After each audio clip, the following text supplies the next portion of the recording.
Good morning, everyone. Welcome to American Scouser's morning coffee, which I have going over here, back to being the greatest dad, or tea with AmericanScouser.com. It is a Friday, so you know what that means. We have Kenrick from Liverpool Group in Jamaica with us. Kenrick, what's happening, man? Oh, there you go. I'm What good. happened to the Philly jersey? He's gone, huh? yes, yes, really excited about the World Cup quarterfinals. So, I'm actually happy to get into that discussion with you today. Yeah, let's jump on that because obviously, are you having withdrawals from like having nonstop soccer all day to nothing for 2 days? Yes. I kept checking to see if the quarterfinals was playing yesterday or today. So yeah. I was Yeah, I having checked withdrawal, myself too because definitely. I thought it was only one day of a break. So I was like, okay, they're back in action. And I was like, oh, no, one more day of no soccer. But yeah, it's getting like an overdose at some point. I kind of like Right. this better in some ways where I there's a mean, finality who to it needs and 2 days everything. off? Who needs 2 days off, Tim? Come on, 2 whole days off. Yeah, get back to it, Tim. It's Get back just to get back out there. Okay, so let's start with we'll go in order. We'll be able to cover basically all of them today, since we're not gonna have a show tomorrow morning anyway. So let's start with your boys. So I know you are rooting for them. You have good reasons for rooting for them, so I'll give you yeah. that. And I would definitely, like I say, I've told you this before. Like I would definitely root for them if Neymar was not in the equation. But and I know I end up rooting for them at the end because Ellison is there, and obviously he's our yes. guy, and he's having a Right. great tournament too. But Yes, he so, is. do you see a surprise from Croatia happening here? No, not at all. I mean, the Croats, they were lucky to get through against Japan. I must be honest. I think the Japanese were unlucky and had. So if the Brazilians apply themselves, I suspect that they should get the better of the Croats in this game. So why do you say lucky? By the way, like why did you say Japan? I mean, because I mean do you mean the penalty kicks? So the penalty kicks were brutal by Japan. Yes, I mean when I was watching the Japanese take their penalty kicks, it looked to me as if I was watching a youth team take penalties. That's how youth teams take penalties. They come up, they approach the ball, and they try to pass it in the corner. That's good for youth teams. But when you get to this level, you really have to put some juice behind that ball. That tap to the corner, unless you're going to try to fake the keeper and you roll it in the other corner. They were not doing that. They were just trying to do the textbook execution, approach the ball, plant your foot beside the ball, and which is your non-kicking foot, and then you try to place the ball in one of the corners. That's how you coach at the youth level. But at the World Cup, you do not come and do that. You have to put your foot through the ball, put your laces through it, and get into one of the corners. And that's what they didn't do. So the goalkeeper was able to make those saves. Yeah, I mean those two games between them and then the Spain game like made me look into the stats, and we were Mhm. covering with Rami on Wednesday's show that it's like 75% of penalties are basically scored, and that's Yes. throughout I think like in game after game and all that kind of stuff. And yeah, I mean they were. Is it just because they're getting like some of the players almost like try to be too fancy Too to kind of fancy. like to outsmart as opposed to, I mean, I don't know, obviously we're old school, more used to guys coming up, and really in most cases they had the corner in their minds before hmm they were coming up back in the day, Exactly. right? And they would, like you say, put the laces through it, slam into that corner to the point where even if you guess the corner, I'm going to hit it It- so hard to that corner because it is really darn close to be able to, you have to really get a good spring to be able to exactly. get to a corner, even if you guess it right, if the shot is coming hard. I mean, Exactly. granted, in the past, they were a lot more casual about the goalie coming off the line, so he hmm could cut that angle a little bit at times. But still, it feels like now players are coming up and kind of like deciding on the go, so the execution is not as good as it should be.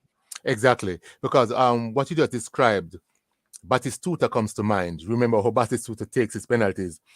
He runs up and he really guns it. You know where he's going. And I've seen goalkeepers when he was playing for Fiorentina try to guess the corner that he's trying to go in. They are practically standing in the corner that Batistuta is coming at with that penalty, but they still can't save it because he's really putting the laces through it. And that is one way of taking penalties. I've seen Batistuta miss, but I would think that his conversion rate is in the high 80 to 90%. So Oh, now we're this gonna have to go to Google on this. Keep going, but I this cute walking up, trying to fake the keeper, trying to do that chip down the middle. It's cute, it's beautiful. We like to see it. We like to see the artistry of it. But when you get it wrong, it's horrible. It's heartbreaking. So I guess that's what it is. A lot of these kids are trying to do these cute chip down the middle or trying to fake the keeper out, which it's ugly when it doesn't work. It takes some balls, I guess. You got to give him Yes, it that. does. But yeah, so but this is slightly above average. He's about like 80%. Scored 30, missed 9. But yeah, that's like slightly above average, comes about to like 80 Exactly. or something like that. So Bickler says placement or power anywhere between usually gets saved. A lot of those pens had neither. And that's the thing, I think. It wasn't even to the corner. It was like, I mean, like Taki's kick. I mean, God bless him. That was just horrible. That's like, like when you have a 5-year-old take the penalty and then they just like roll up to it and shoot it. I mean, it had no power. It was pretty much in the middle. It was just bad. Yeah, Ryan says pick a spot and commit. I think that was like the old school way of doing things. Now it's more like, they're kind of coming slowly and then, trying to make, I think everybody's trying to make the goalie move so that they can just roll it to the other side. And it works 80% of the time, all the time. But yeah, it doesn't work as often as it should. Definitely didn't for Japan. So you're taking Brazil over Croatia. Brazil did really look good in the last round, but I don't know if that was Brazil again or the opposition. I think Brazil will get through against Croatia, and I think the game will not be easy, will not be too difficult for them. Again, I think the Croats were lucky against Japan, and I do not think they have enough to trouble Brazil. We saw the tactics that Croatia went to once the game started. Once the Japanese scored and they tried to get back in, especially in the extra time period, they put the tall strikers in the center and tried to dump crosses in, and hope that they would use their size advantage to get a goal against the Japanese. The Japanese were able to withstand largely, which is why it went to penalties. But I do not see that strategy working against Brazil. Yeah, that's true. I'll give you that because I think Brazil moves through too. But I feel like Croatia could put up a good fight to it. I think like everybody looks at you look at the matchups. You have like Croatia, Brazil, Morocco, Portugal that look a bit more lopsided to most. But I think like in this one, Croatia is going to put up more of a fight than most expect. But I have Brazil going through as well. So this is a good one right here, and this one is important, man, because when we look at the pool that we have done with American Scouser for the predictions. I mean, hate to brag, Kenrick, you know me, but I am number 1 in that right now. But the wifey is right behind in number 2, and it all comes down to this game right here: Netherlands, Argentina. Where she has Netherlands, I have Argentina. Do I win, or is it going to be really awkward in this household? Well, I hope you win, but thanks, man. Good to have you on my side. You're probably the only one. Everybody on Discord is probably rooting against me. The truth of the matter is, it all depends on which Argentina turns up.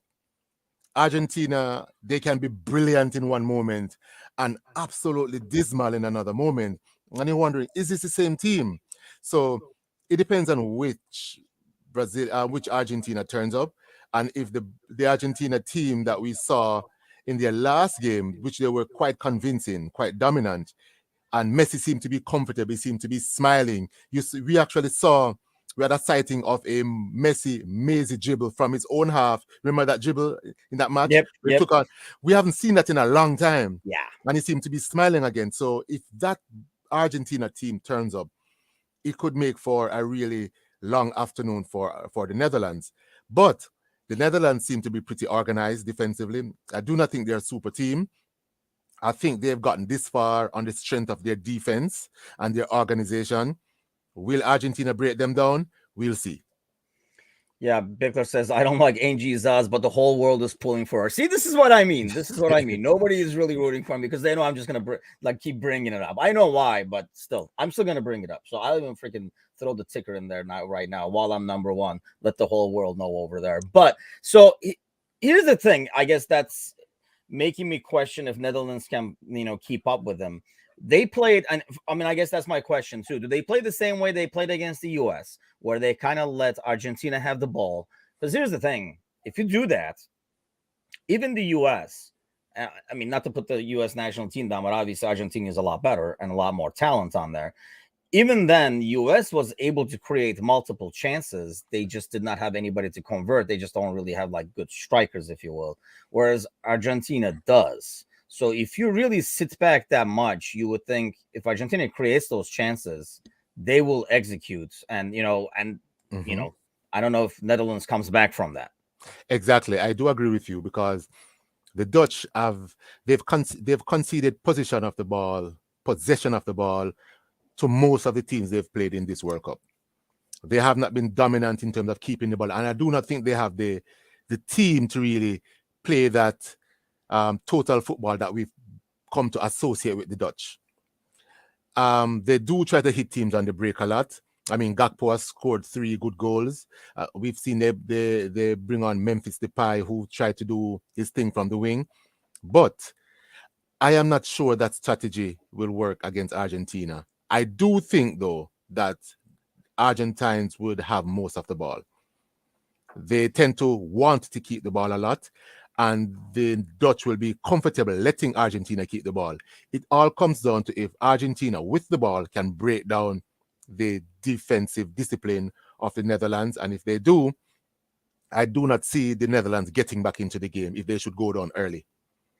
Yeah, and I almost feel like the moment Netherlands kind of opens up and has to chase the game, that's where Argentina will really flourish and take advantage of those spaces behind. I mean, they do have obviously they have our guy Van Dijk there with Ake in the back. So they do have some speed in the back, but I still think I was amazed. And this is funny because we were watching with Angie and, Blind, who's slow. I mean, he's like a Milner playing left back. And I was amazed they kept that situation the way it was there, because it counts that his dad is probably on the sideline too, saying, "No, my son should be out there. He's good." Because Dest was like running back and forth that wing with his speed, and they were, the US was really taking advantage of that, and he kept sticking with it. Well, to his credit, Blind ends up scoring the goal, obviously, right before the end halves, and then he had the assist in the second half as well. I mean, that's my thing. If they come out the same way, I feel like Argentina will take care of that wing and, create a lot more and obviously like score a lot more. So for the sake of the pool and for the sake of everything else, let's hope Argentina wins, because this is where we're at right now. And, I don't appreciate, by the way, so everything is pretty much the same. And even if we tied with everything at the end, Angie pulled the Price is Right thing where I guess 45, she has 46. And with, the Portugal game having 7 goals, I don't think we're recovering from that. So let's go back. So we're having Brazil and Argentina advance through in those. At least we're hoping for Argentina. So yes. Morocco, Portugal. Do you think Morocco keeps that right going? Morocco, I think the game that they played against Spain would have taken too much out of them emotionally. I think they did defend stoutly to keep the Spanish out. Their center back, I think he's a captain, was suffering from a hamstring, what seemed like to be a hamstring strain, and they didn't take him off. They allowed him to finish the game. So I'm sure he would have done more damage to that hamstring.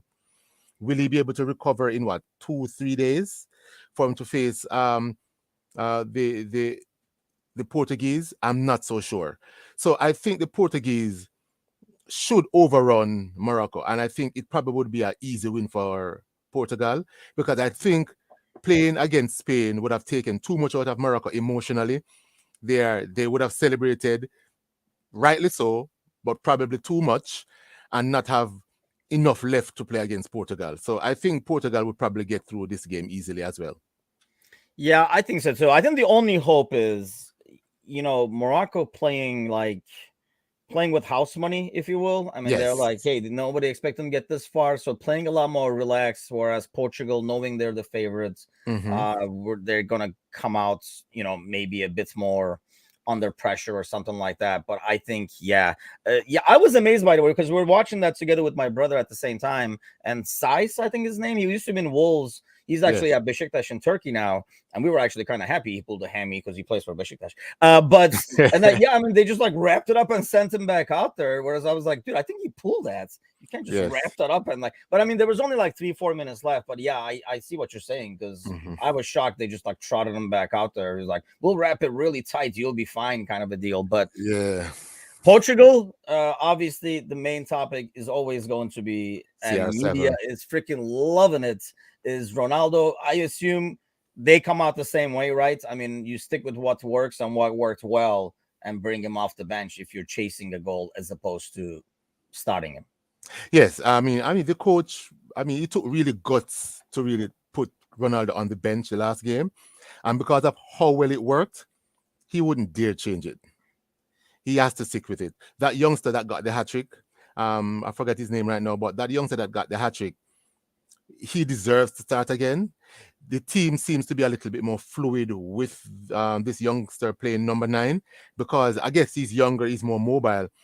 Cristiano Ronaldo is no slouch, but he doesn't get around the pitch like he did 5 years ago. So we have to understand that this youngster is probably the future. I think the coach sticks with the team that played the last match, and CR7 would definitely play a part by coming off the bench, especially if they need a goal late.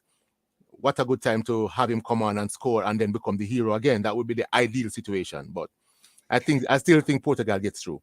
Yeah, I think it's one of those where like Ronaldo runs, but only in specific situations and where he might be able to get the ball and stuff, like making a run, but like off the ball, I mean, his movement is not what it used to be, obviously. And I think the biggest thing you notice with Portugal when he's not in there, and this is why kind of like United phased them out too, is when you're defending, they start defending from the front and start pressuring and the counter pressing, where obviously that doesn't happen as much with Ronaldo in there. He's kind of like jogging from guy to guy. But I mean, you look at that game, they were storming to the ball and winning the ball right away and winning it in positions where they can kind of like start a counter right away and be effective. So, yeah, I see the same thing. I think Portugal at least they looked way too good to be troubled. I think out of the matchups, I know Brazil, Croatia seems lopsided too, but I think this one ends up being in the scoreline the more lopsided moving forward. So the last one, and this is like a big one right here, England, France.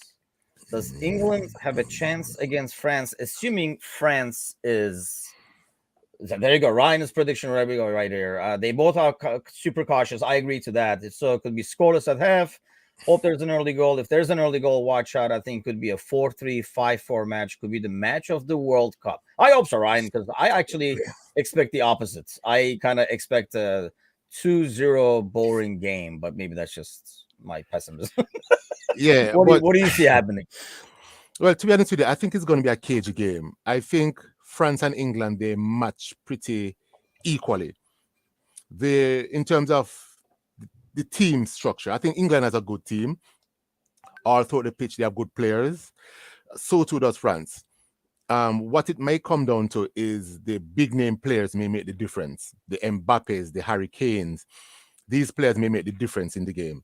I do not see a big scoring match. I do not think any of these teams will let in 5 goals. I think they're very defensively sound to let in 5 goals. England has been pretty good defensively, so too has France. So I think this game might come down to probably a 1-0, probably 2-1. But if the game ends up 1-0 to either of these teams, I would not be surprised. I'm hoping the English get through. Really? Why the English? Well, because as I told you before, they are the team that I support. That's right. Considering that Jamaica, the king of England is the king of Jamaica, politically. So technically, well, politically, so it is what it is. So our system of government is British. Our language of instruction, everything we do here is British. So we still have an affinity for England because that's where we get our system of government from.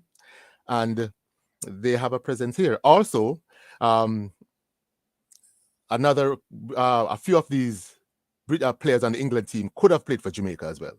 So, see, okay, which ones? well, we have Raheem Sterling, who was born That's right. here. Yeah. We have Kyle Walker, who has a Jamaican Really? parentage. Yes. We have the guy that plays for Leeds. What's his name? That he comes on in the middle. Oh God, his name escapes me right now. So this is where the age kicks in, man. Yeah, I know I know you're talking about exactly. Phillips. yeah. Phillips. There we Calvin go. Phillips. Calvin Phillips could play for Jamaica as well. He actually was being So scouted. does that make you root? See, that's odd because that would almost make me root against them because I would be like, you guys went there instead of here. Well, But that's just me. well, only Raheem Sterling was born in Jamaica, and I do not blame him for wanting to stay in England and play in a better footballing culture. But all those other guys, they were born in England of Jamaican parentage, Okay. so I do not blame them either. I mean, the football infrastructure in Jamaica is pretty poor, so for them to come to play for us, they'll be giving up a lot. And I do want them. I would love for them to come. We've had some that come to play for us. I mean, we know the names. We don't have to get through that right now, but they have a better chance of going further in football if they play for England more than playing for Jamaica. Yeah, I mean, I guess I get the same thing. I mean, usually you'll be with Germany. Obviously, like Mesut Özil is the biggest one, and then İlkay Gündoğan, he's also Turkish too. So those would be the names. Yeah, I don't find myself rooting against them, I guess, if I think about it that way. Yes. But it's almost at the same time though. You're like, man, why didn't you just freaking come play with us? Maybe we could be better. But I don't blame. I mean, I guess if I had the choice, or if it's, I'm giving advice to my son, I'd be like, bro, just stay here. You don't want to go deal with that mess. Because, I mean, we know there's a lot more politics and all that kind of stuff that gets involved too. I mean, I guess every national team does to a certain extent, but it becomes more the smaller the team gets and the kind of like behind the scenes they are. So you have England going through. Is that your heart talking? Because, you talked earlier about like Kane or Mbappe or something like that.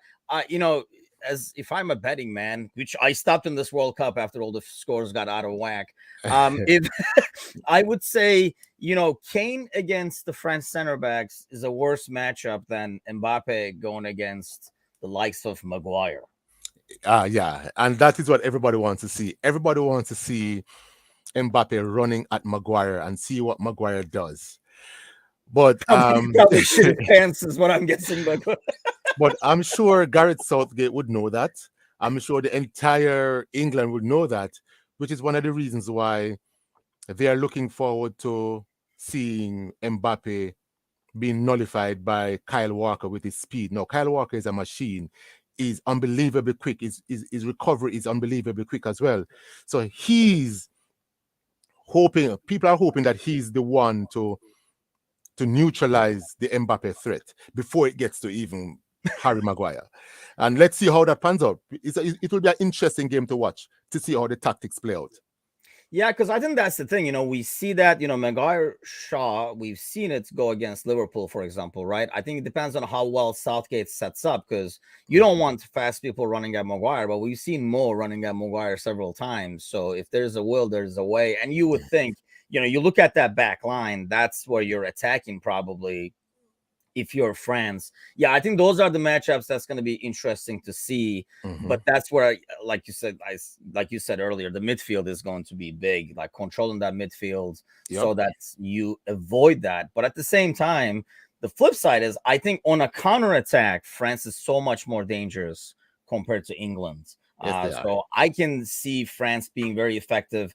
In fact, like off of like an English corner kick or something like that, because they can really counter with speed and do something. But that's probably like, I would say Netherlands, Argentina, England, France are both like some good matchups. So you pick, you're going with your heart over there. I'm going to go say France.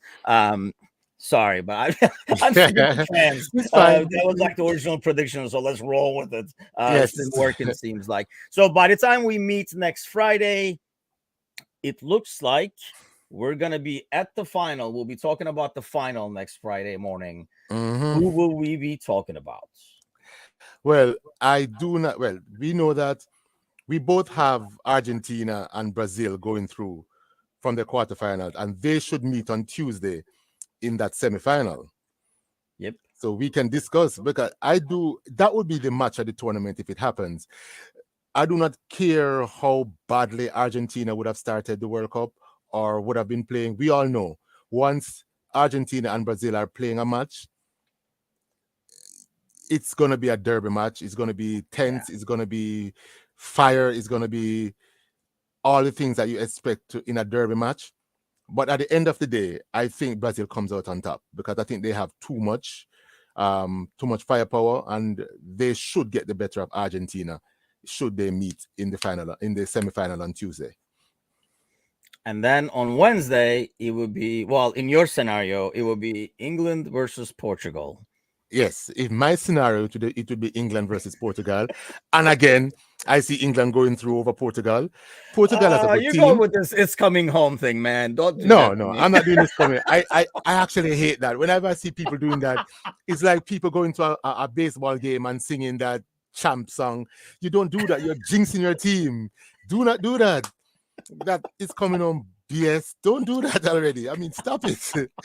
So for that reason, since this World Cup, I have not been watching any of the British channels. Oh, okay. I've deliberately not watched any. I'm not watching BBC. I'm not watching anything from England, because I do not want to hear it. I think it's just ridiculous. Just allow the game to play out and then celebrate, cheer for your team. But stop counting 3-4 games in the future that you're going to win the entire thing. Come on, that's too much. When I get the chance, I try to watch it in Spanish, just because then I don't have to hear the stupid commentary. But sadly, it doesn't happen a lot, and then I just end up muting the halftime show. That's about it. Like, you kind of like watch as I work, and it's like, yeah, I hear you though. Like when I have the option, it's definitely going to the Spanish channel, but I don't understand a word they're saying except like keywords. So next Friday we shall meet, and you're saying we're going to be talking about England versus Brazil. Woo! Okay, I think I agree with the Brazil one, especially Brazil Argentina. Yes. Let's just hope Neymar gets injured by then, and then Brazil. But yeah, I'm thinking Brazil France which is what I originally had, and I feel like, and then we'll talk about it then. But I had France going all the way, but it should be interesting. At least it's back. So the 2-day withdrawal is gone. We have some good games coming up. Kenrick, thanks a lot as always. Thanks to all those like joining in this morning. We will be back Monday morning first thing, and let's see what happens. Maybe Jamaica will go to the final. You never know. It's coming to Jamaica. No, that would be hard. That would be pure hard. Hey, in 4 years, Jamaica versus Turkey in the final. That's what we're going for. See what happens. Yes. See what happens. Okay, have a great day, Kenrick, and take care, everybody. Have a great weekend. We'll see everybody on Monday morning. Take care.